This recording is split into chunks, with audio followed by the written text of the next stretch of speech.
Hi everyone, thank you very much for joining me on this channel, Adults ESL Online Learning. I'm Dr. Hernandez Smith. In this video, I'm going to be talking about rewatching Beverly Hills 90210 30 years later.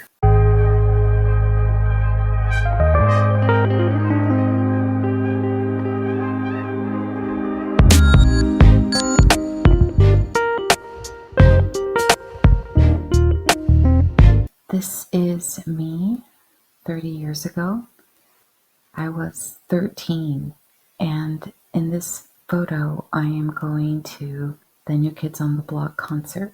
This is 1990, and 90210 came out the year this photograph was taken of me. So I'm going to discuss how I first reacted to watching this series for the first time and what it's like watching this series 30 years later. This is from Recap Guide, Season 1, Class of Beverly Hills. Twins Brandon and Brenda begin school at trendy West Beverly High after moving from Minnesota. Brandon joins the newspaper staff and meets Andrea Zuckerman, the intelligent and devoted editor. Brenda is befriended by snobbish Kelly, who picks her as a chemistry lab partner to avoid being paired with a fat girl. Brenda discovers that she doesn't have the right look to fit in at this new school and starts to plan a drastic change. Marianne, a rich but reclusive girl, uses skywriting to invite the entire school, minus freshmen of course, to a party at her mansion, complete with a live rock band. Freshmen David and Scott crash the party, and drunken Steve insists that David drive him home. After delivering Steve to his door, the unlicensed David accidentally damages the car, prompting a now sober Steve to begin a frantic search for the culprit. Meanwhile, Brandon connects with the withdrawn but beautiful hostess, Marianne, and asks her for a date. Used to wealthy rich brats, she is struck by his boyish good looks and undemanding nature.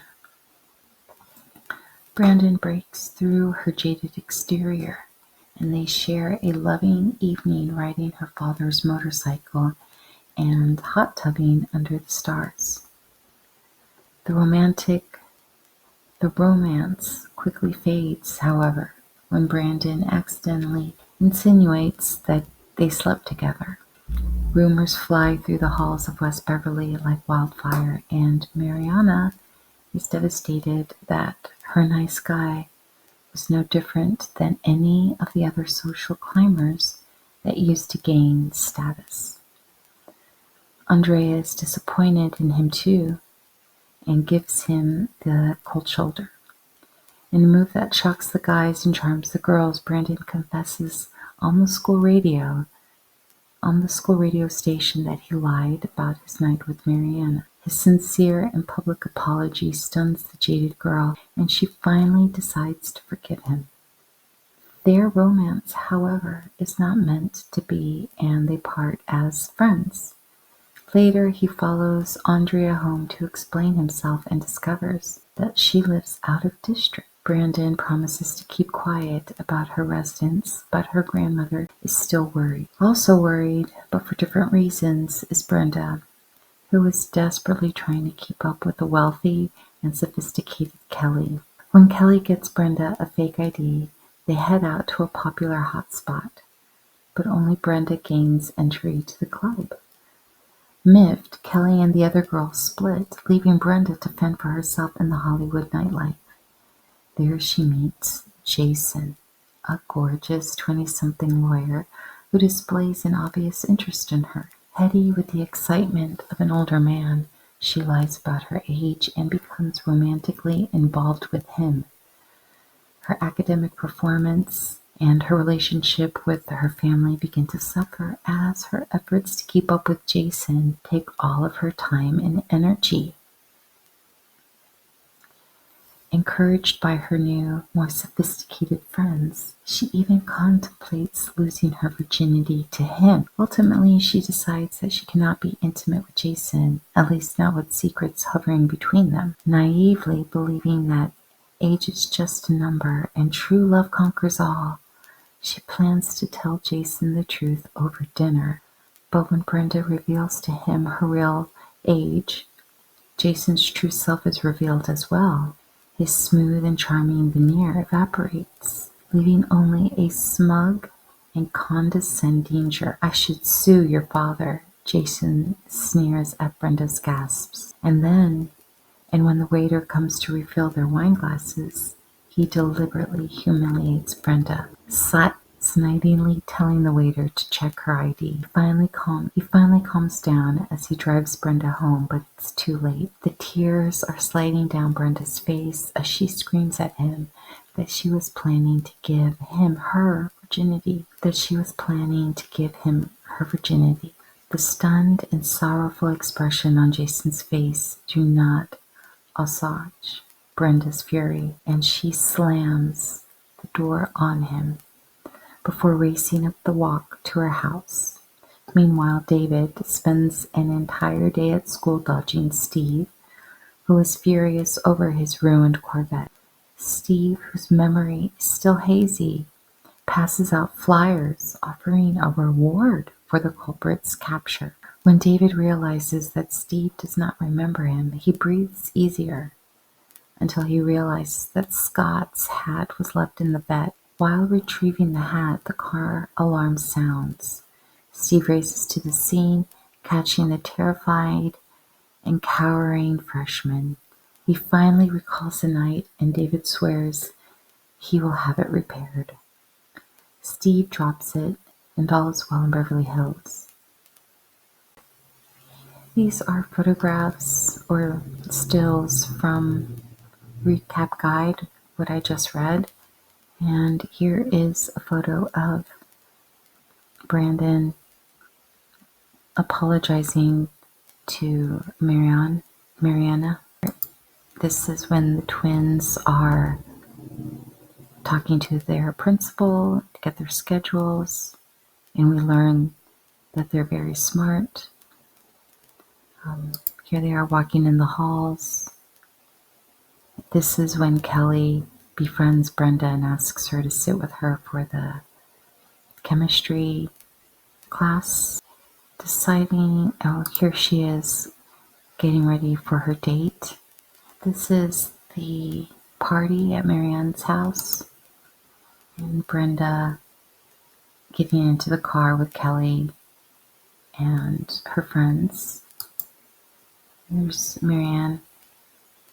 It's fun to watch because you get to see the fashion and the makeup. Brenda getting ready for her date with her mom, but her mom doesn't know that she's seen in a 20-something lawyer. She is in class. Let me get out. I wanted to talk about the fashion. It's a lot of fun to visit the baby doll dresses, that goth glam, grunge look. Really is fun. The dark lips, thin brows, and that matte makeup. I really have fun revisiting, and I moved. I can relate to the twins because I moved in the middle of my high school career. Well, in the middle of high school. I moved when I was in the middle of high school. I was a sophomore. And moving, especially in high school, is very difficult. Well, it was for me, but I know for a lot of people, it can be very easy. I think I was just very shy, but I made a lot of great friends, like lifelong friends, and I'm so glad and grateful for the experience because it gave me an opportunity to start fresh and almost almost reinvent myself uh, and appreciating just the new environment. Then there's also the theme of dating an older person. I knew some girls that they always dated someone older. If we were in junior high, they were dating a guy in high school. When we were in high school, they would be dating someone in college. And then in college, of course, they'd be dating someone who is a professional or a grad student, just someone older. And from my perspective, it was very glamorous. I just thought those girls were extremely mature. I wished I could be like that, but I just couldn't handle that kind of pressure of of dating someone older than me. I was happy with my girlfriends and with my guy friends and goofing off, um, with normal school activities and making memories that way. But, you know, seeing watching this show, this episode, and seeing Brenda stress about dating this older guy, having his attention, and um, watching her grades suffer and her family life suffer, I can see that because that's a lot of pressure for anyone, but especially a teenage girl. And I think those girls that I went to school with who always dated someone older, I think this is pretty much what they went through. They were very smart, so they were academically secured, but that one girl in particular who dated older guys, she graduated early. And yeah, she just graduated early and became very successful, but school was not what she wanted to focus on, so she got that out of the way so she could pursue her real interests. So this was me watching the show for the first time, and I really was impressed, and it made an impression on me from the topics of throwing a huge party at your house, meeting new people, making friends that lead to learning more about yourself. And that's exactly what high school is about. What is your experience in those years with your peers? Reflecting now, I am friends with some girls that I went to high school with, and they're dear friends. We were innocent then. So watching 90210 30 years later it reminds me of my experience, how different it is from today's high school experience. My advice for a young person who is either in high school or entering high school is that the time does go by fast. The experience is very, very temporary. It's fleeting. Find a program, find a plan, or find a school that meets your needs, that meets your wants, so that you can have the best experience possible and enjoy your learning. The world is changing so fast. So I hope your high school experience is a wonderful one. Yeah, that's all I wanted to say. I really enjoy watching Beverly Hills 90210 30 years after the fact. And I'll come back with my commentary for episode 2 in the next video. Thank you. Bye-bye.